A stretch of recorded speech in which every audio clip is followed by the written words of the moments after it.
10 bath time tips all parents need to know. So number one, put a little bit of water on your baby's face. You could just let it trickle down, have a little splashing. It helps get them comfortable with a little bit of water in their eyes. If you start this from day one, they won't know anything different and they'll be comfortable with it all the way through. If you are a breastfeeding mama, have your husband do bath time.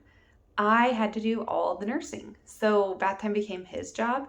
It was also time he got to spend with our baby because so much time is spent nursing that bath time was 100% his time with baby and also my time for a break. I didn't have a baby on me, needing me, cuddling me. I love my baby, but just knowing he had bath time and I got that 20-minute break was honestly glorious at times, especially after being at home with them all day during that postpartum season. So consider having dad do bath time.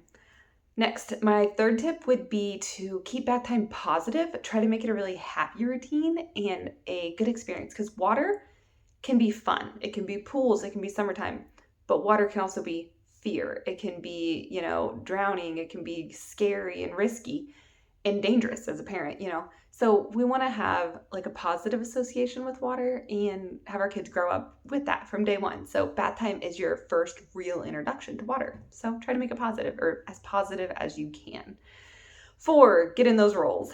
So if you got a chunky little monkey baby, you got to get those rolls. Watch the neck roll in particular. A lot of food will get up in there, or when they're still at the milk only phase of nursing or formula, just the stinky milkiness of spit ups and drooling and just leaking bottles or milk out of their mouth. Get those rolls, especially the neck roll, most important.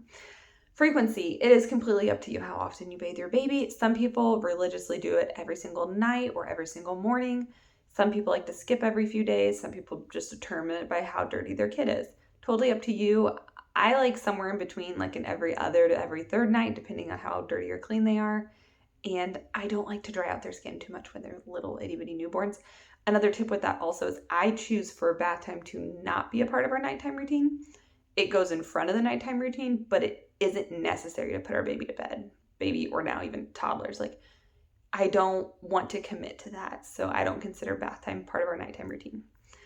Once your baby is hitting that like 9, 10, 11 month where they start standing and pulling up on things, it's wise to teach them to sit in the tub. Just we sit down, or sit on your bottom, put them back down on their bottom, just for safety. When they're wobbly like that, it's just, they're going to be a slippery mess in the tub and it can be dangerous. So have them sit. Once they're older and they're totally confident and comfortable standing, then you can change that rule if needed.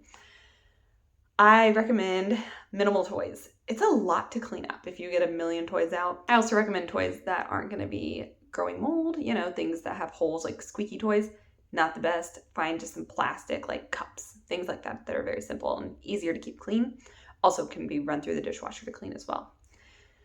I think I'm on number 8. My 8 tip is to prep the area, prepping the bathroom and prepping the bedroom where you're going to take your clean baby.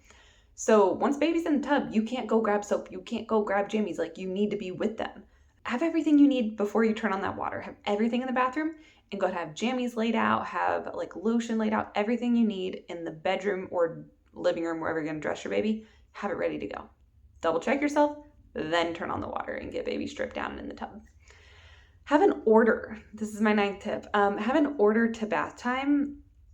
We're a family that thrives on routine. Not everyone does, but we like order to things. My husband bathes our kids in a certain order. Say like they wash their body first, then they play, then they do their hair. I don't know what his order is. It gives a certain sense of security in knowing, okay, after this we do this. And like, have a toddler and they know this means bath time's coming to an end, like naturally, versus you having to tell them and they may or may not get sad. Or they may want out before it's done as well. It could go both directions. But anyway, we like an order, we like steps, we like routine. It doesn't have to be like rocket science on this, but it just brings that comfort and consistency. And then my final tip, number 10, is right back to number 1, put water on their face. Do this from day one. It is so helpful. You get them comfortable with the water. And honestly, it's just do it. Just trickle a little bit in their face. It will prevent so much crying later on and like freakouts, meltdowns, all that. So those are my 10 bath time tips. I hope they make your bath time routine smooth and easy and simple. So good luck and come back for another video.